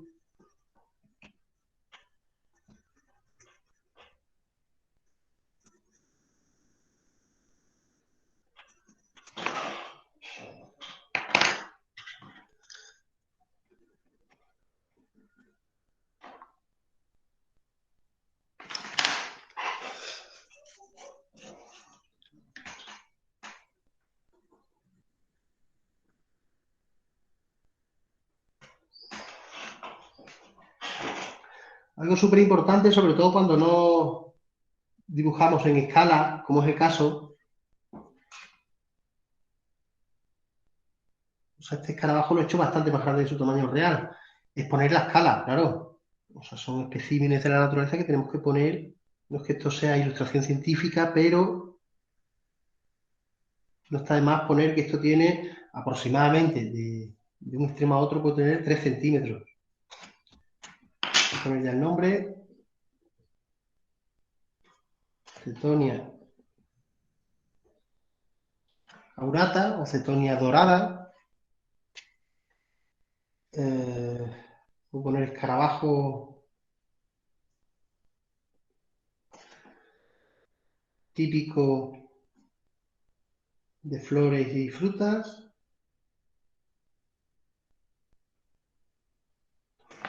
Parece ser que tarda 3, que eso también como dato ahí curioso, tarda 3 años en cumplir todo su proceso de metamorfosis.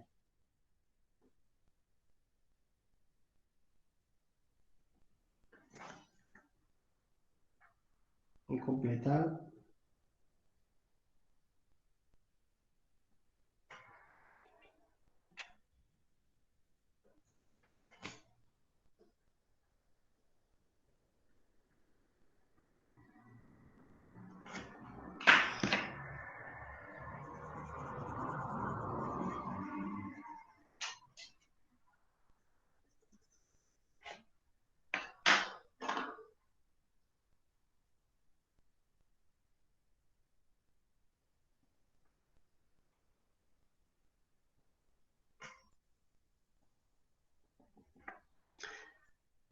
Tiene por ahí, si tenéis un lápiz naranja, aunque a primera vista parezca que es verde metalizado totalmente, si os fijáis tiene un tono, un matiz ahí dorado.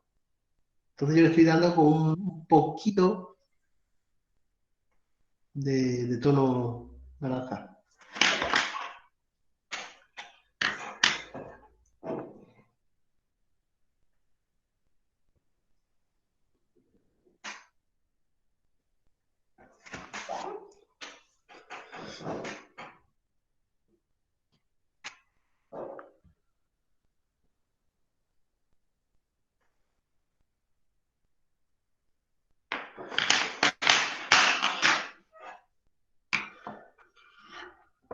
Vamos al siguiente.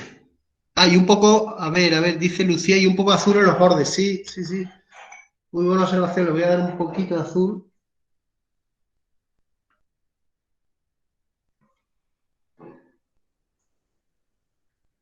Sí, en condiciones normales, y los que habéis estado en algún curso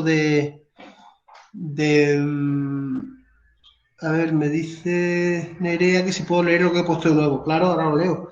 Los que habéis estado en algún curso de ilustración conmigo, sabréis que yo recomiendo en condiciones normales, a la hora de usar los verdes, partir de la mezcla de colores básicos, que serían el amarillo y el azul. En este caso, se consiguen verdes más naturales. Pero como estamos en condiciones de dibujar rápidamente algo con lo que tenemos a mano, entonces cogemos el verde más parecido que tengamos. Nerea, he puesto Cetone aurata, escarabajo joya, escarabajo típico de flores y frutas, y tarda 3 años en completar la metamorfosis. Y después aquí en la escala he puesto 3 centímetros. Tiene un punteado, efectivamente tiene como una especie de punteado de irregularidades aquí en los elitros, que se los podéis reproducir también. Una especie de irregularidades aquí.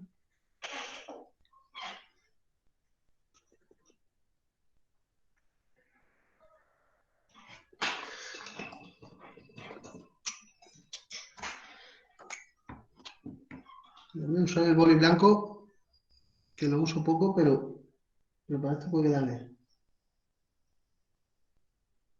No.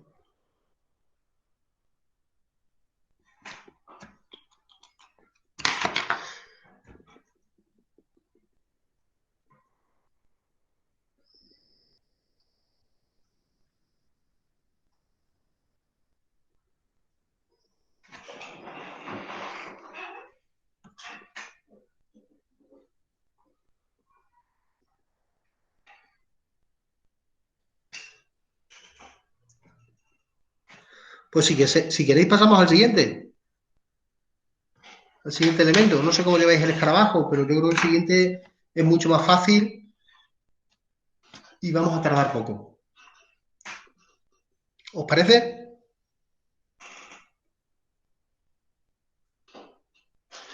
Genial. No os preocupéis si no os ha acabado el escarabajo, ¿eh? Podéis hacer, como ya os dije, o seguirlo después, o seguir con él, vamos, que tampoco es obligatorio. Por mí sí, pues genial. Pues mira, pues pasamos al Ordeum. El Ordeum, bueno, es la cebadilla que le llaman. Este es Ordeum, creo que es Murinum, de muro. Es la planta, yo creo que es la hierba más común y más corriente, son las espiguillas estas de toda la vida. La planta más común que podemos ver en el campo y que está ahora mismo en plena floración. Está con las espiguillas esas. Es una planta súper sencilla. La voy a poner no solo porque es la única forma en la que me cabe aquí, con cierto detalle, por lo menos tal y como he conformado yo la página esta, sino porque puede quedar muy dinámico. Voy a poner aquí de forma un poco oblicua, ¿vale? Aunque me doy cuenta, no es recto el eje con el que voy a empezar, sino que hace un poco de zigzag.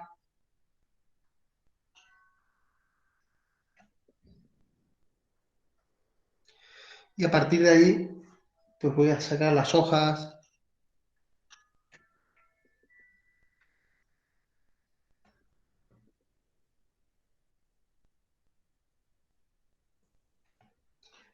Y la espiga.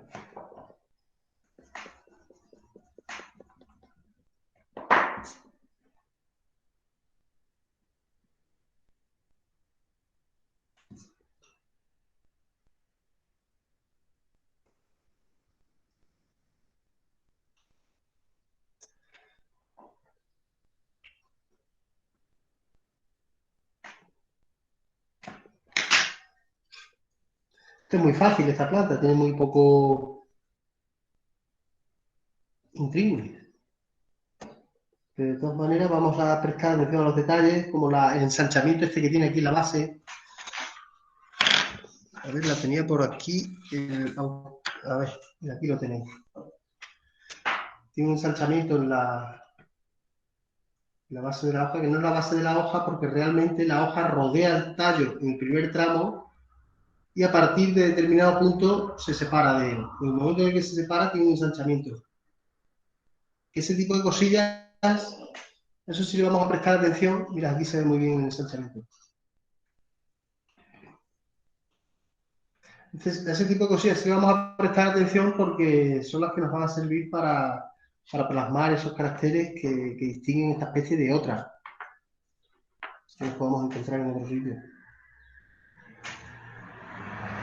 Ese tipo de detalles, pues sí son los que vienen bien en un cuaderno de campo.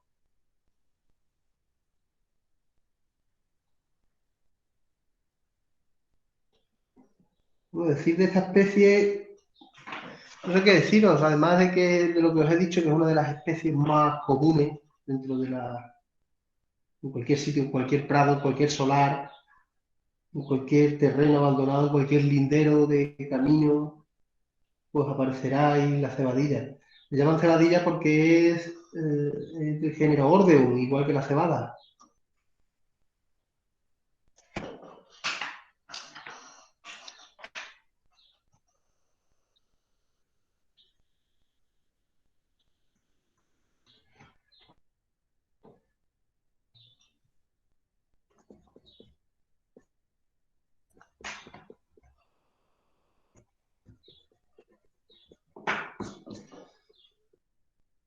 De hecho, si os fijáis, primero he hecho el eje,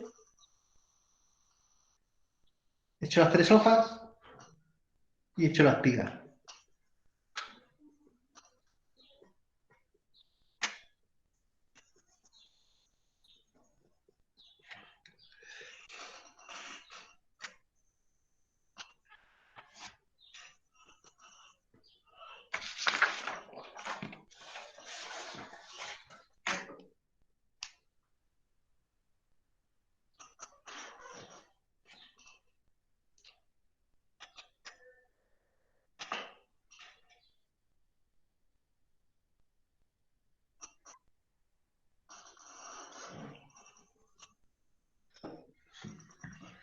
Lucía que si tiene lígula, no tiene lígula. Tiene 2 brácteas pilosas,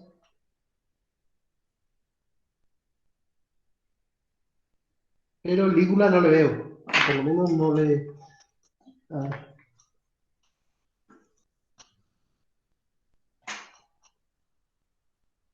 No tiene lígula. Tiene brácteas, unas pequeñas brácteas. Interesante hacer el detalle. Voy a romper un poco la hoja. De la hoja, de la base de donde están las brácteas.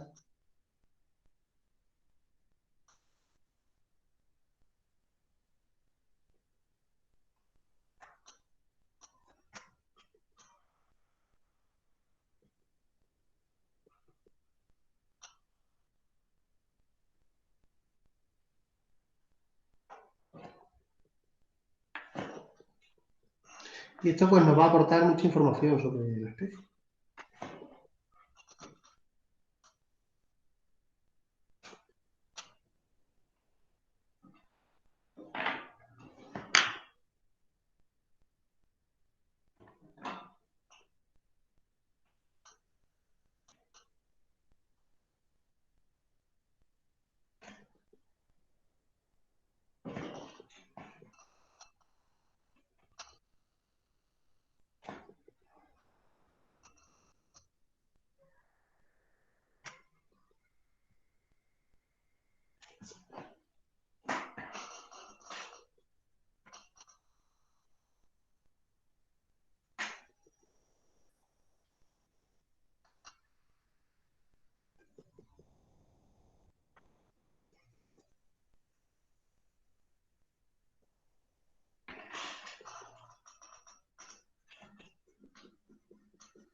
¿Cómo lo lleváis?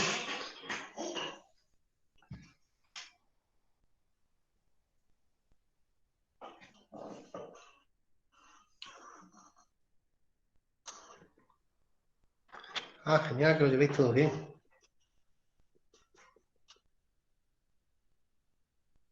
Bastante decente.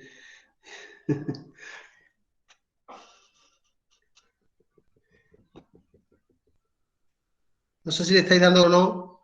Ah, mira, me contesta Silvia antes de que hiciese la pregunta. Pero ya os decía antes que esto no es lo dominante en este tipo de... No es lo más importante.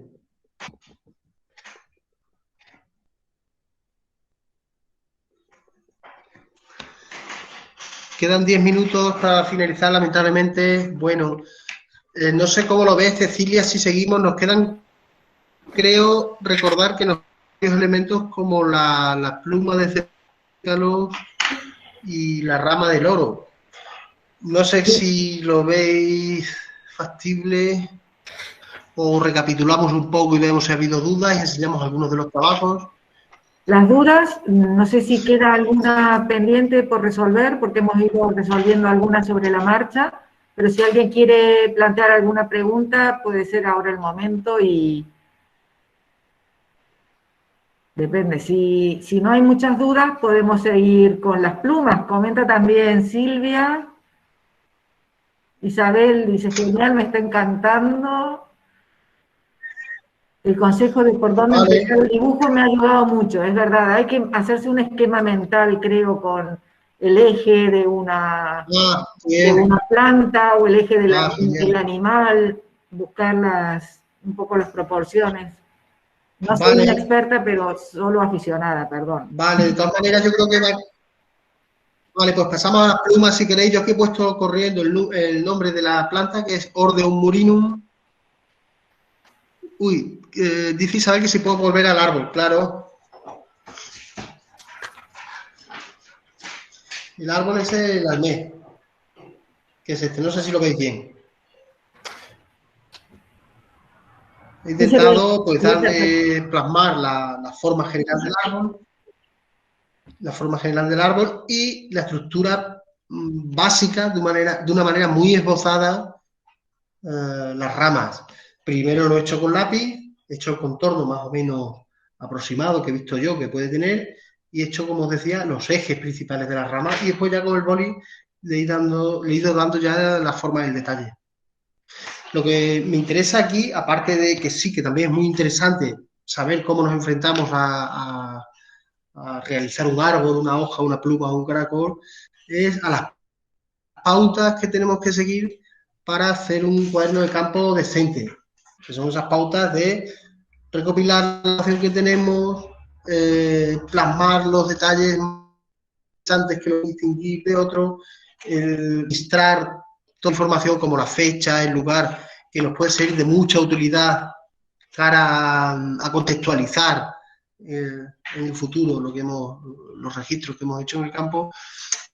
En fin, todo ese tipo de pautas que más allá de las dificultades técnicas del dibujo, voy pasando las páginas y empezamos con las plumas mientras voy hablando, ¿vale? Y así no perdemos tiempo.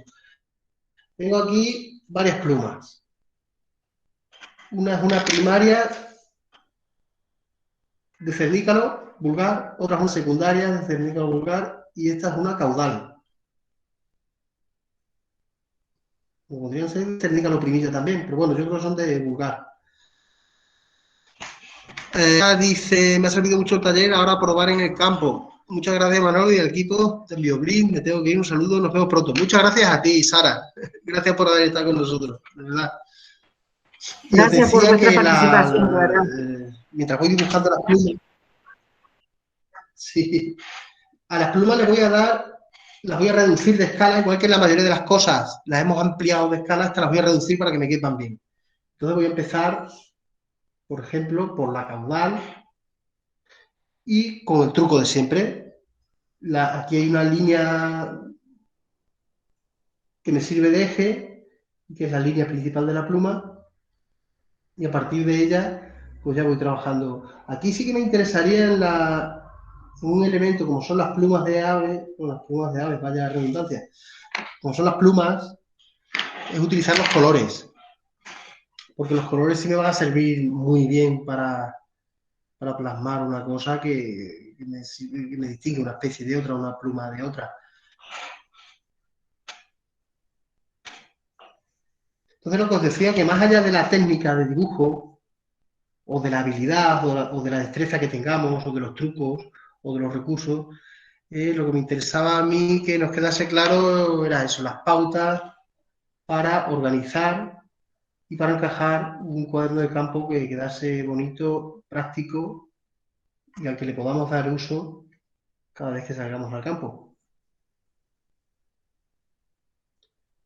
Y sobre todo, pues también explorar todas las facetas, estoy con la pluma secundaria ya, explorar todas las facetas que he dicho que tiene un cuaderno de campo como dentro de la educación ambiental, dentro de la divulgación, no solo dentro del uso personal que le podamos dar a nosotros, ¿no?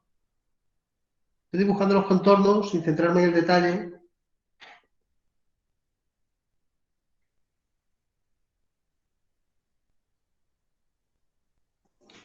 Aunque no he respetado la escala, porque las estoy reduciendo, sí que me interesa respetar la escala proporcional entre unas plumas y otras, eso sí. Pues hacerlas a la misma escala.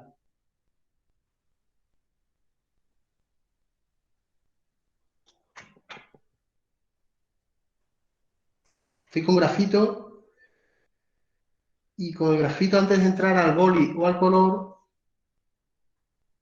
voy a delimitar los colores que tiene la pluma, ¿vale? O sea, por ejemplo, en esta todos sabemos que el cernícalo en la cola tiene la manchita blanca y la manchita, seguida de la manchita, de la franja negra de las plumas caudales. Pues eso lo delimito con el grafito. Después ahora ya bien con boli o bien con lápiz, y iré perfeccionando el color. El diseño este más intrincado que tiene la pluma secundaria, este tan característico de muchos rapaces, son manchas oscuras alternándose sobre manchas claras. Si lo traducimos a manchas, no es tan complicado ni tan difícil de hacer, ¿vale? O sea, vamos una por una, respetamos su posición dentro de la pluma y con respecto a las otras manchas que están al otro lado del raquis, del eje. Y bueno, nos quedan 3 minutos. No sé si hacéis y recapitular o cómo lo veis. ¿Cómo lo ves, Cecilia?